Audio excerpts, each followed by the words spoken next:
Hi, I'm Lynn Minnick with the National Employment Law Project. This is a second video describing NELP's best practices in serving dislocated workers. In the video you are about to see, several of our best practices were used at the Navistar plant closing in Indianapolis, Indiana. Let's take a look.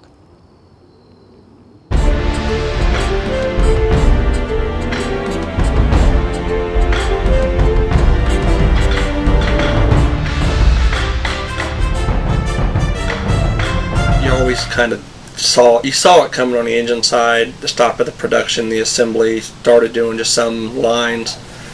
But for the foundry, we were just kept running, no problems. And then all of a sudden, we weren't even having layoffs at that time yet.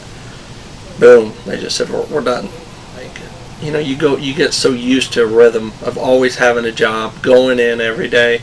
One, the unknown is scary. What are you going to do after this? My gosh, you haven't looked for a job forever. Job market's down. This couldn't have happened at any worse time. And honestly, you start wondering about some of the people, how drastic they were going to react. You're going to have altercations, or the worst, a suicide or something in there. All them fears also going through your head, and temperaments and reactions and feelings in the plant. Total disbelief. It was like a very close family member dying. A lot of people were upset and felt threatened and all that. Their livelihood was going to go away, and for one, the economy was going downhill right at that point in time. I said they'll never do it. I knew they would shut the engine side down.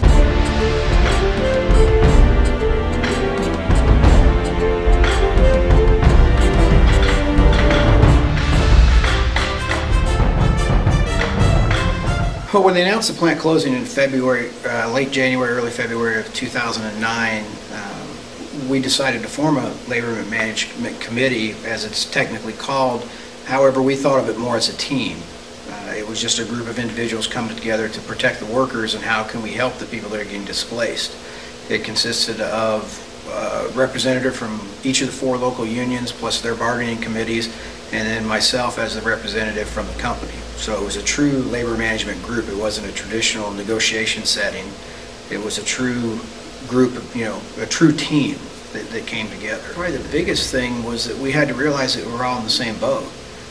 We did have some tenuous discussions in the beginning. You had some longtime union employees that thought it was a negotiation, and a little skittishness on my part from management. This is the way we used to do it. The company's doing this, the union's doing that, and we had some frank discussions that it's not a union versus management. It's a team, and we're all impacted. As a labor relations specialist in the plant, I dealt with the union every day. This was something new because it wasn't adversarial. We had to come together as a group. I was losing my job too, and Danny and I had to service these 1,500 people that were getting severed from the company, along with ourselves. And we took a back seat.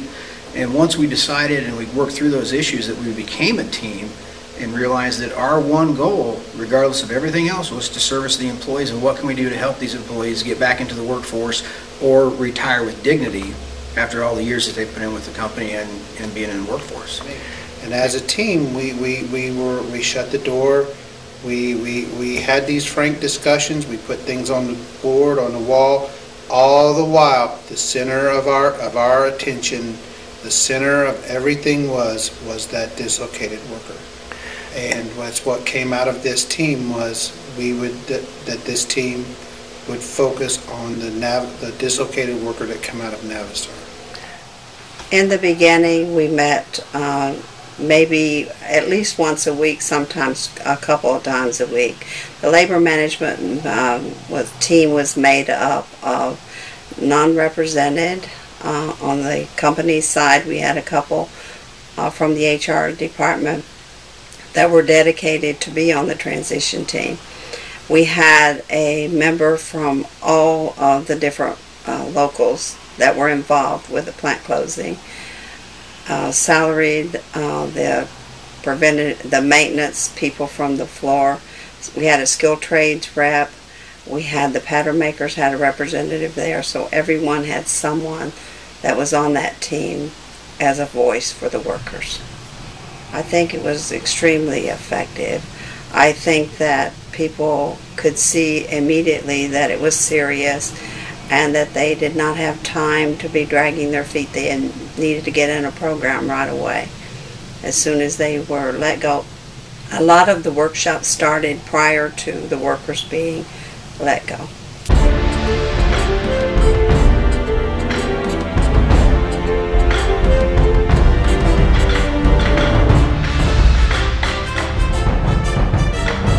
Local 98 became the training, where people would go for training, and Local 226 became the unemployment compensation end of it. At those locations, you pretty well found anything that you would find at a regular Work One center. Actually, it was better because the service was better. From my own experience, it has been better than what I would expect from just going to an office. There were all these computers were utilized. They were here.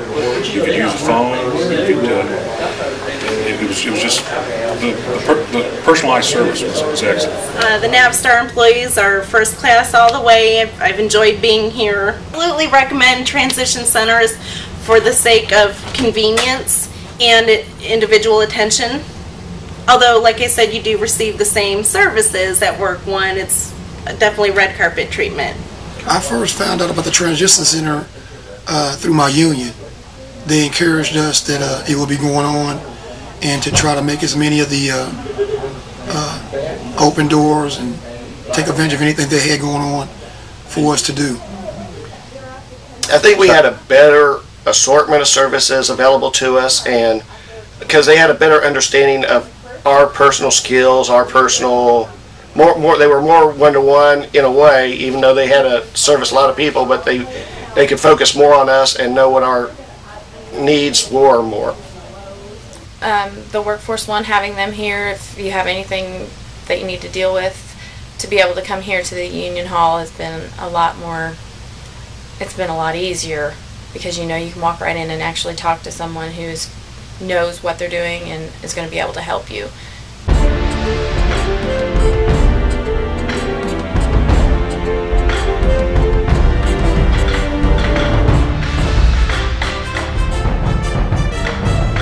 I think that we can attribute the success of this project to the coordination of all the resources that are available to each individual, such as WIA, Workforce Investment Act, Trade Adjustment Assistance, the TAA program, as well as the involvement of adult basic education, the community involvement, and also the peer involvement in the workers assisting each other to work through this terrible event, which I believe the outcome for most of them have been a lot better than maybe they would have expected.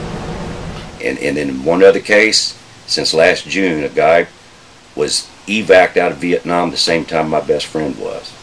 Got all the paperwork, everything, but he never got a Purple Heart, even though he had been wounded. It still shows on his records he's got shrapnel still in both legs, face, and arm. He called me 2 weeks ago and come by my house. He got awarded his Purple Heart. So, yeah, it works. I was able to, as an EAP rep, to be able to be there for the employees. Some of them had different issues, you know, as far as food or, you know, clothing, or just needed counseling, or just needed someone to talk to. And I was there to help, you know, because I was a part of the transition team, which we all played a part in trying to help and counsel some of the employees.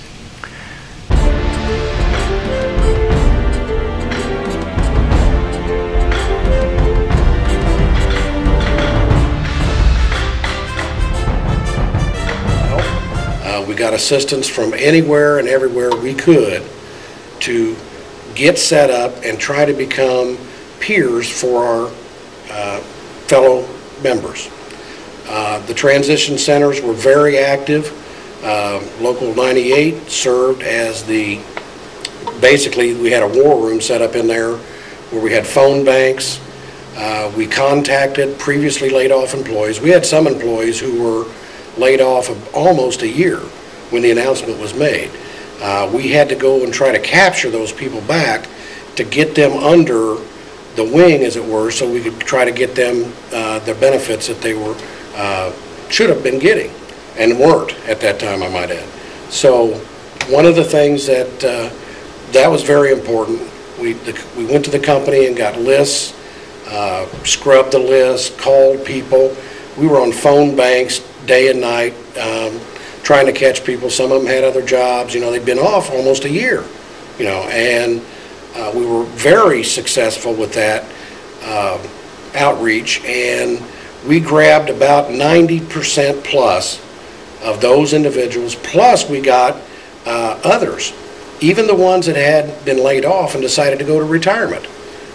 When they went to retirement, they found out that the retirement wasn't going as far as they thought, so they were coming back in too, wanting additional services, and we were there to try to get those started for them.